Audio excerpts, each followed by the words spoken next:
ರಾಜ್ಯ ಸರ್ಕಾರಕ್ಕೆ 2 ವರ್ಷ ತುಂಬುತ್ತಾ ಇದ್ದು ಬೆಲೆ ಏರಿಕೆ ಅನ್ನೋದು ದಿನ ಇವರ ನಿತ್ಯದ ಕಸುಬು ಆಗಿದೆ ಎಂದು ವಿಪಕ್ಷ ನಾಯಕ ಆರ್ ಅಶೋಕ್ ಕಿಡಿಕಾರಿದ್ದಾರೆ.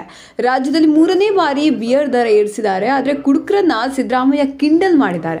ಕಡಿಮೆ ದರ ಅಂತ ಕುಡಿಯುತ್ತಿದ್ರು, ಈಗ ಇದರಿಂದ ಕಳ್ಳತನ ಜಾಸ್ತಿ ಆಗಿದೆ ಎಂದಿರುವ ಆರ್ ಅಶೋಕ್, ರಾಜ್ಯದಲ್ಲಿ ಲಿಕ್ಕರ್ ಅಸೋಸಿಯೇಷನ್ ಇಲ್ಲ, ಮಾಡಿದ್ರೆ ಸಿದ್ದರಾಮಯ್ಯ ಮಾಡಬೇಕು ಎಂದು ಲೇವಡಿ ಮಾಡಿದ ಅವರು 2 ವರ್ಷದ ಸಾಧನೆ ಯಾವ ಪುರುಷಾರ್ಥಕ್ಕೆ ಈ ಸಂಭ್ರಮಾಚರಣೆ, ಇದೊಂದು ಹಾಸ್ಯಾಸ್ಪದ ಎಂದು ಆರ್ ಅಶೋಕ್ ಹೇಳಿದ್ದಾರೆ. 1000% 30,000 ಇದ್ದಿದ್ದು 3 ಲಕ್ಷ, 1000% ಇನ್ಕ್ರೀಸ್. ಇತಿಹಾಸದಲ್ಲಿ ಯಾವುದೇ ಸರ್ಕಾರ 1000% ಇನ್ಕ್ರೀಸ್ ಮಾಡಿರೋದು ಇತಿಹಾಸನೇ ಇಲ್ಲ. ಆ ಇತಿಹಾಸನೂ ಸಿದ್ದರಾಮಯ್ಯನವರು ಮುರಿದಿದ್ದಾರೆ.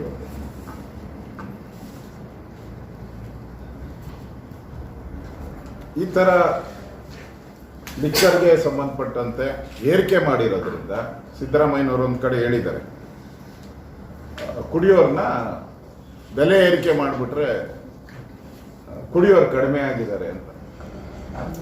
ಸಿದ್ದರಾಮಯ್ಯ ಕಿಂಡಲ್ ಮಾಡಿದಾರೋ ಅಥವಾ ನಿಜವಾಗೂ ಅವ್ರಿಗೆ ಗಾಂಧಿ ದಿನನಿತ್ಯ ಗಾಂಧಿದೊಂದು ಶ್ಲೋಕ ಹೇಳ್ತೀರಿ ಅಂತ ಹೇಳ್ತಾರೆ, ಏನು ವರ್ಡ್ ಒಂದ್ ರೀತಿ ಗಾಂಧೀಜಿಗೆ ಅವಮಾನ ಮಾಡಿದಾರೋ ಅರ್ಥ ಆಗ್ತಾ ಇಲ್ಲ. ಈಗ ಲಿಕ್ಕರ್ ಜಾಸ್ತಿ ಮಾಡಿರೋದ್ರಿಂದ ಕಳ್ತನ ಜಾಸ್ತಿ ಆಗ್ತದೆ. ಯಾರು ಬಡವರು ಪಾಪ ಕಡಿಮೆ ರೇಟ್ ಅಂತ ಕುಡಿತಾ ಇದ್ರು, ಈಗ ಬೇರೆ ದಾರಿ ಏನಿದೆ? ನಾವು ಬೆಂಗಳೂರಲ್ಲಿ ನಾವು ನೋಡ್ತಾ ಇದ್ದೀರಿ, ಸ್ಯಾನಿಟರಿ ಮ್ಯಾನ್ವಲ್ಗಳೇ ಕದ್ಕೊಂಡು ಹೋಗ್ತಾ ಇದ್ದಾರೆ. ಒಂದು ಪಾರ್ಕಲ್ಲಿ ನೀವು ಫೌಂಟೇನ್ದು ಇದು ಟ್ಯಾಪ್ ಹಾಕಿರ್ತೀರಿ, ಬ್ರಾಸ್ದು, ಒಂದು ಬಿಡಲ್ಲ. ಆ ಪರಿಸ್ಥಿತಿ. ಈಗಿನ ಗೇಟ್ಗಳು ಹೊತ್ಕೊಂಡು ಹೊರಟುತ್ತಾರೆ. ಗೇಟು, ಕಾಂಪೌಂಡ್ ಏನು ಬಿಡಲ್ಲ.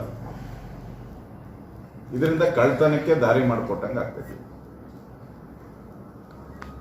ಏಕಾಏಕಿ ಅಂದ್ರೆ ಯಾರು ಕೇಳೋರಿಲ್ಲ. ಈ ಲಿಕ್ಕರ್ ಸಂಬಂಧಪಟ್ಟಂತೆ ಅವ್ರದ್ದೇನು ಅಸೋಸಿಯೇಷನ್ ಇಲ್ಲ.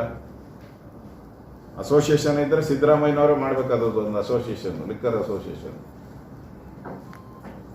ಈ ತರ ತೊಗಲಕ್ ದರ್ಬಾರ್, ಬೆಲೆ ಏರಿಕೆ ಅಂತೂ ತೊಗಲಕ್, ಹಾಲು, alcohol, petrol, diesel, stamp duty, death certificate, ಹುಟ್ಟಿದ್ರು ಟ್ಯಾಕ್ಸು, ಸತ್ರು ಅದಕ್ಕೂ ಸರ್ಟಿಫಿಕೇಟ್ ತಗೊಳಕ್ಕೂ 100% ಜಾಸ್ತಿ ಮಾಡಿಬಿಟ್ಟಿದೆ.